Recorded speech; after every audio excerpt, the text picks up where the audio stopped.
हरिव्यापक सर्वत्र समाना। वो परमात्मा हर जगह विद्यमान है, लेकिन उस परमात्मा को प्रकट करने के लिए सबसे पहले हमारे हृदय में वो भाव होना चाहिए।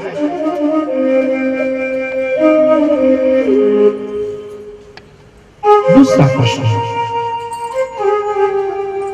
राजा ने बड़ी तारीफ की, बहुत सुंदर जवाब दिया बालक, लेकिन मेरा दूसरा प्रश्न अभी बाकी है। क्या है दूसरा प्रश्न? बोले भगवान करता क्या है? बालक कहता है राजन एक बात बताओ, गुरु कौन है? जवाब देने वाला गुरु, प्रश्नकर्ता गुरु या उत्तर देने वाला गुरु? कौन है गुरु? जाहिर सी बात है कि प्रश्न करने वाला गुरु नहीं शिष्य होता है, और शिष्य का स्थान हमेशा नीचे होता है, गुरु का स्थान ऊपर होता है। और मूर्ख, तुम प्रश्न भी कर रहे हो और गद्दी पर भी बैठे हो, ये कौन सी बात है? नीचे आओ, हम उत्तर दे रहे हैं, इसका मतलब हम गुरु हुए, हम इस गद्दी के अधिकारी हुए। एक क्षण में ही राजा को नीचे खड़ा कर दिया और नन्हा सा भेड़ चराने वाला बालक गद्दी के ऊपर जाकर के बैठा। राजा कहता है बताओ भगवान क्या करता है? कहता है बालक राजन अभी तेरी आंखें फूटी हुई है, एक क्षण में राजा को नीचे खड़ा कर दिया और मुझ जैसे भेड़ चराने वाले को गद्दी पर बैठा दिया, और अभी तू पूछ रहा है कि भगवान क्या करता है? भगवान यही तो करता है, कब राजा को रंक बना दे और रंक को कब राजा बना दे कोई नहीं जान पाता है, बस यही मेरे भगवान की कृति है। साफ अहंकार दूर हो गया उस राजा का। पूछा कि भगवान खाता क्या है? बोले भगवान अहंकार को खाता है जो तेरे मन में बैठा हुआ था। तीनों ही प्रश्नों का हल राजा के ही ऊपर से उस बालक ने उतारा। विश्वोत्पत्त्या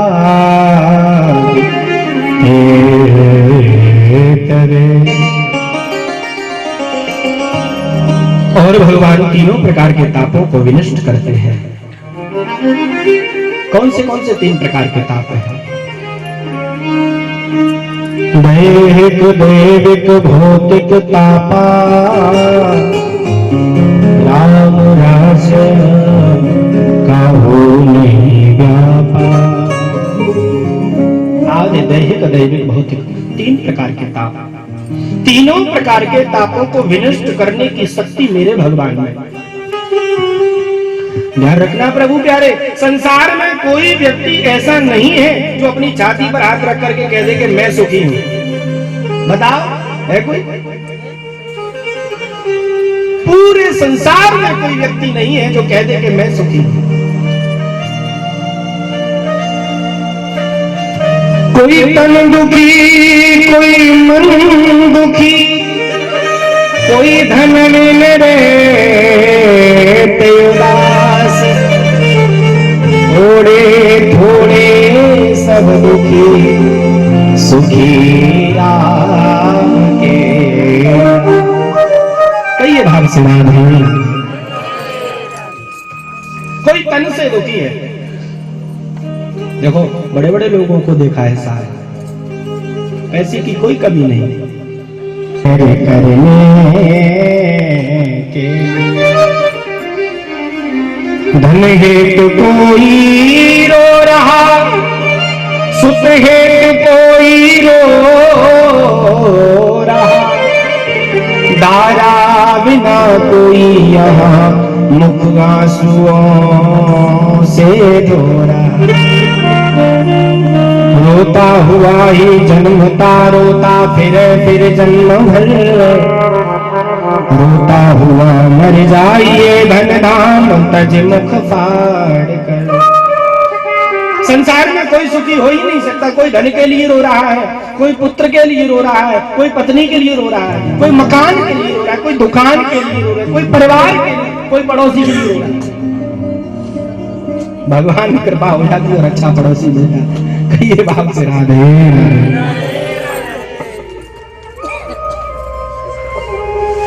होता है कि नहीं साहब? हाँ जी है ना जी, आराम से। तापत्रय विनाशाय श्री कृष्णाय के तापों को विनष्ट करने की यदि किसी में सामर्थ्य है तो वो है कृष्ण।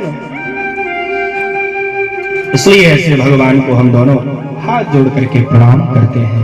पाए नाथ कहे पाए गोसाई, पाए नाथ कहे पाए गोसाई,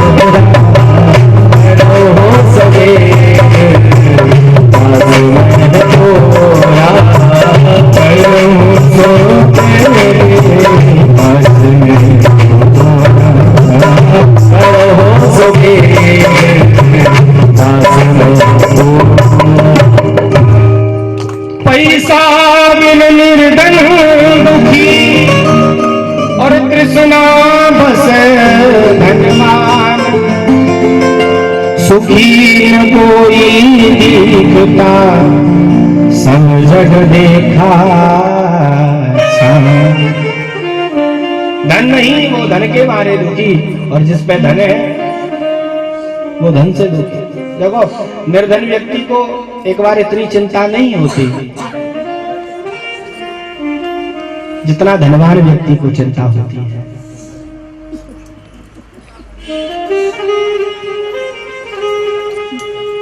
पूज्य श्री सूत जी महाराज कहते हैं, देखो जैसे आप लोग इस कथा को श्रवण करने के लिए एकत्रित हुए हो, वैसे ही इस कथा को श्रवण करने के लिए 88,000 ऋषि एकत्रित हुए थे नैमिषारण्य में।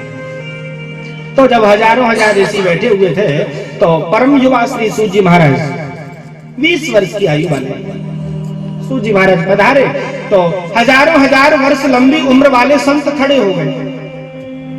ये बात समझ में नहीं आई, क्योंकि शास्त्रकार कहते हैं कि बड़ों को प्रणाम करना चाहिए, बड़ों को सम्मान देना चाहिए। आज श्री सूत जी महाराज कहने लगे, प्रभु जब आप बड़े हैं और मैं आया हूं, मैं उम्र में बहुत छोटा हूं, फिर आप मेरे लिए क्यों खड़े हो गए? तो श्री सूत जी महाराज के समक्ष इस बात को 88,000 ऋषियों ने रखा कि हे प्रभु, धन वृद्धा बल वृद्धा आयु वृद्धा तथैव च ते सर्वे ज्ञान वृद्धा किंकरा शिष्य किंकरा।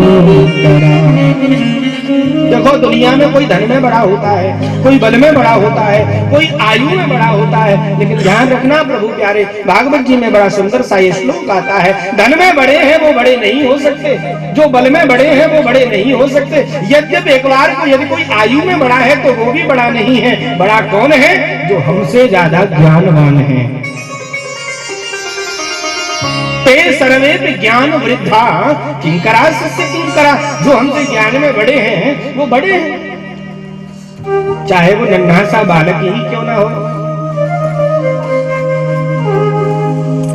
और देखो सबसे सुंदर इस भागवत की बात जो हमें शिक्षा लेनी चाहिए, सीखना चाहिए। जब श्री सूत जी महाराज पधारे तो ऋषियों ने सम्मान किया, बिठाया, आसन दिया।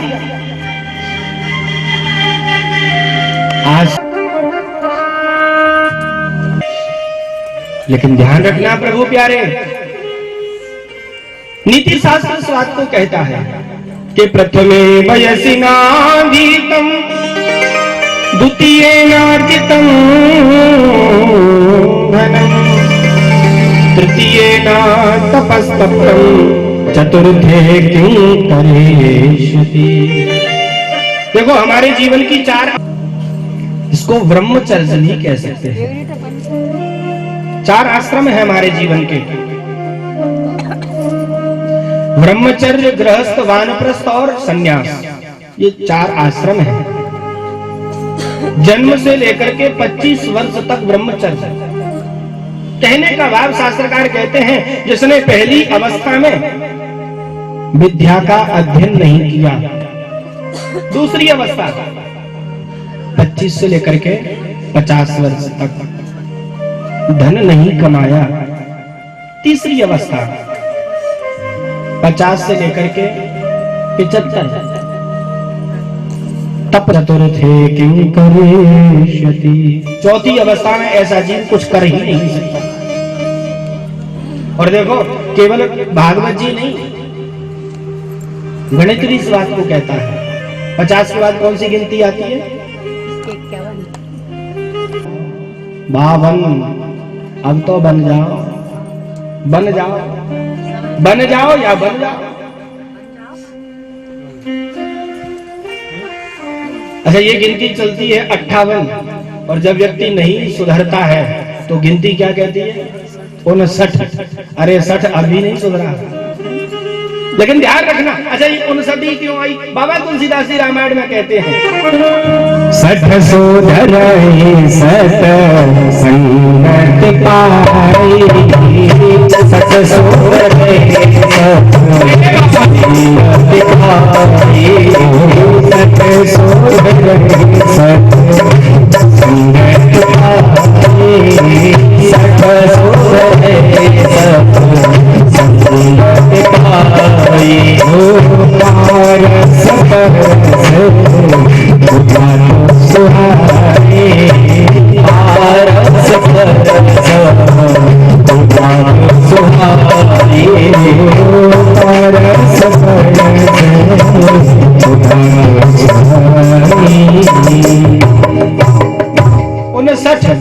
60 के लिए एक बार एक और मौका है।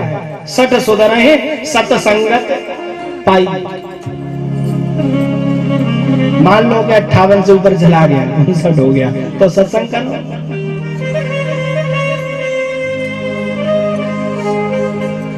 अच्छा, फिर कौन सी गिनती आती है?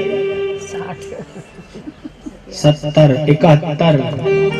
एक और मौका है, इसका मतलब अब भी तर जा, अब भी तर जा। 71 बात, अब भी तर जा, एक और मौका है। अगर ये मौका निकल गया तो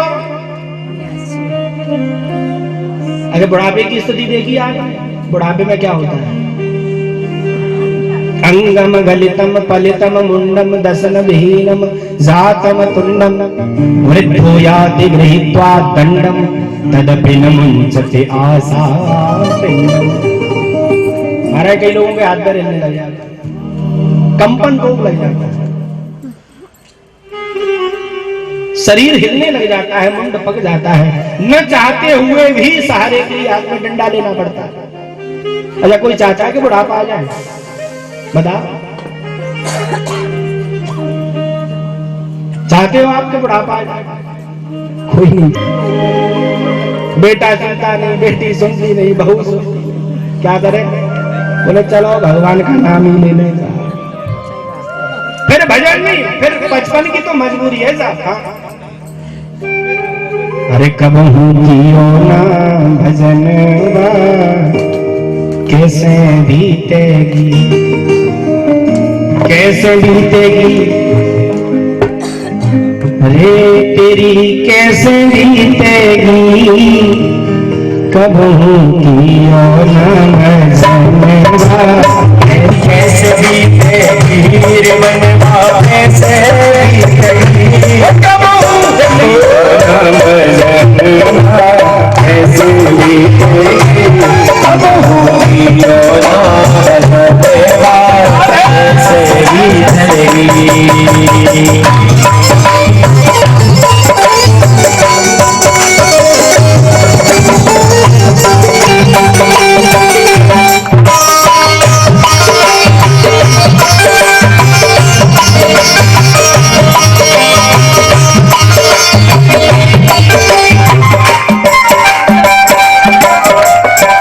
बालापन हंस के गवायो भारी मस्त जवानी, बालापन हंस के गवायो भारी मस्त जवानी, बालापन हंस के गवायो भारी मस्त जवानी, बालापन हंस के गवायो भारी मन जवानी मात पिता ने करी सगाई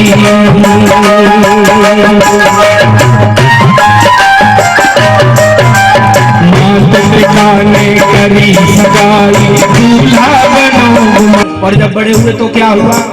बोले फिर पिताजी ने सगाई कर दी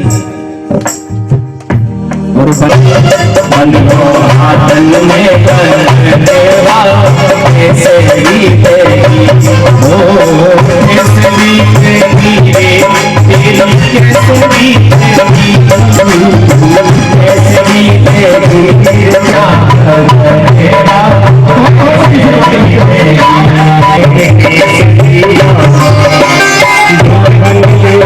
घर धोआ खत्म हुआ सब ड्रामा घर धोआ खत्म हुआ सब बनी गो सपनी को सजन का सजनी को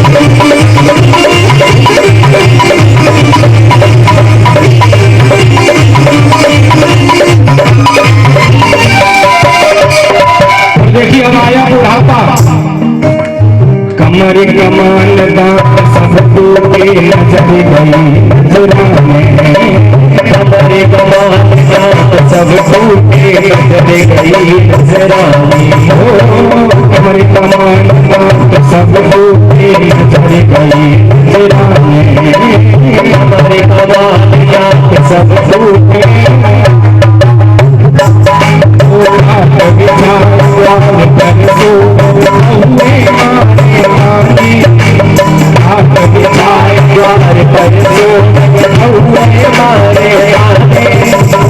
कैसे गाने पढ़ते हैं फिर कभी मरे गो बुढ़नवा ऐसे ही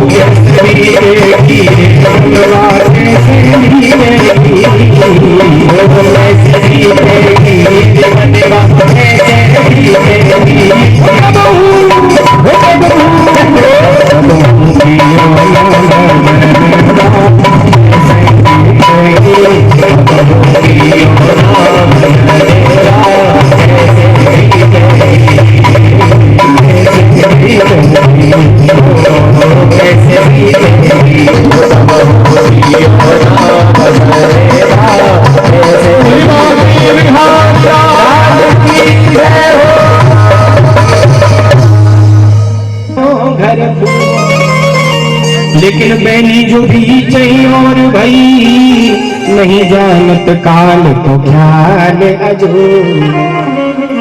लेकिन भगवान की माया की पता नहीं साहब कब क्या से क्या हो जाए। इतने में ही एक मदमस्त हाथी चला आया।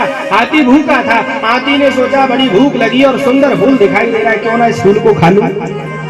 पूरी नहीं सही थोड़ी बहुत तो भूख मिटेगी।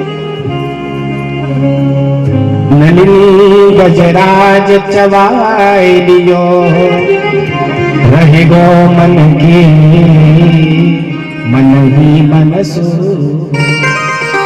हाथी ने लिया और महाराज मुंह में रखा, फूल को खा गया और फूल के साथ भौरी की भी जय ठाकुर जी की। सारा सोचना विचारना यही की यही धरा का धरा रह गया। यही स्थिति आज के जीव की है। महाराज चिंतन कम करेगा लेकिन चिंता ज्यादा करेगा। बेटा भले ही एक हो लेकिन कोठियां 10 बनाने की सोचेगा। बहू के हाथ का एक गिलास पानी मिले न मिले, लेकिन हार जेवरात पूरे बना करके देने की सोचे। कितने भाव से राधे।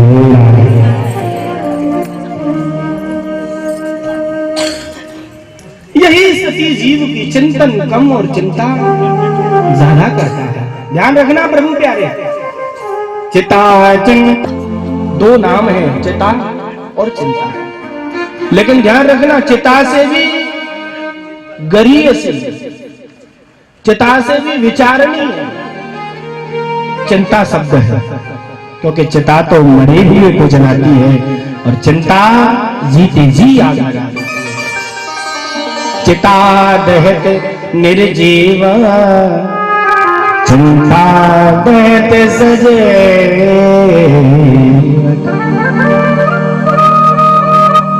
होता है कि नहीं साहब?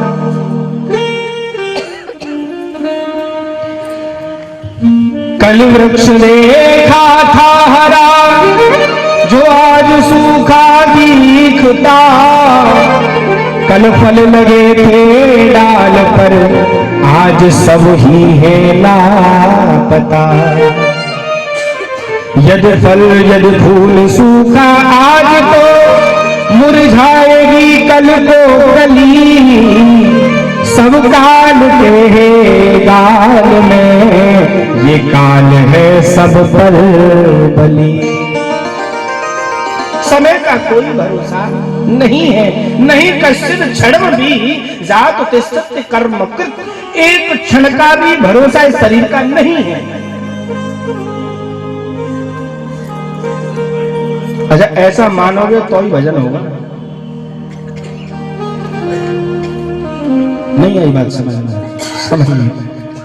देखो, अच्छी खासी जिंदगी चल रही हो, वेंटिलेटर पर रखा हुआ है, उस समय भजन ज्यादा होगा, या घर में सुख सुविधाओं पर लेटा हुआ है, बढ़िया डल्लप का गद्दा, झीनी सी चदरिया, 56 प्रकार के भोजन व्यंजन, बढ़िया सी कार आगे खड़ी है, ऐसी व्यवस्था, बताओ कौन सी स्थिति में भजन ज्यादा होगा?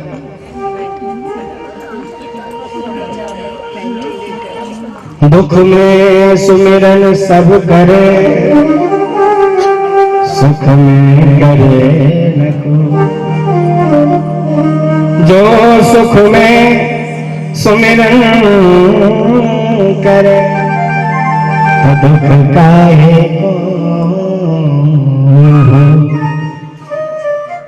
संसार को साहब क्या कहें, संसार में दुख के सिवा धंधा नहीं है दूसरा। अज्ञान से संसार है, संसार में है दुख भरा।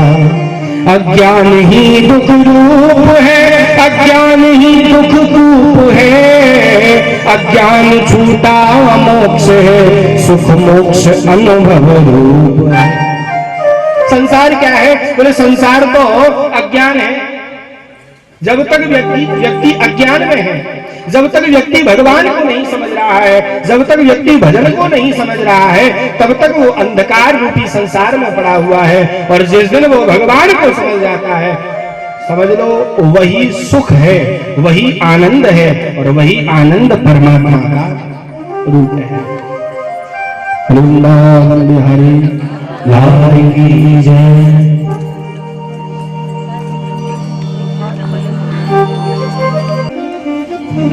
जैसे ही तराजू को उठा करके तोलना आरंभ किया, ब्रह्मा जी ने देखा कि भागवत जी का पड़दा नीचे की तरफ है। अच्छा, जिसमें भजन होगा वही तो नीचे होगा, जो भारी है वही तो नीचे रहेगा। भागवत जी का पड़दा जब नीचे की तरफ देखा तो महाराज आज ब्रह्मा जी कहने लगे, देवताओं लगता है कि तुम मूर्ख हो, क्योंकि ये भागवत कोई पोथी नहीं है, भागवत कोई किताब का नाम नहीं है, भागवत कोई ग्रंथ नहीं है, भागवत कोई पुराण नहीं है, भागवत महापुराण है। भागवत तो परमहंसों की संहिता है, भागवत तो भगवान का वांग्मय स्वरूप है, भागवत कोई और नहीं है। पूज्य श्री सूति महाराज कहते हैं, श्रीमद् भागवताख्योऽयं प्रत्यक्ष कृष्ण एव हि। साक्षात भगवान कृष्ण का स्वरूप है ये भागवत। कोई पोथी का नाम भागवत नहीं, कोई किताब का नाम भागवत नहीं, भागवत भगवान का नाम है, भगवान कृष्ण का नाम है। भागवत भागवत भगवान के भक्तों का नाम है। भगवान के प्रेमियों का नाम भागवत है। जिनके हृदय में सिवाय कृष्ण के कोई और नहीं रहता है, ऐसे भक्तों का नाम भागवत है।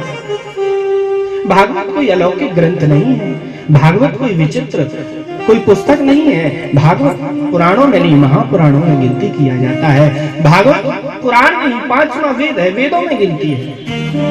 ये पंचम वेद निराला।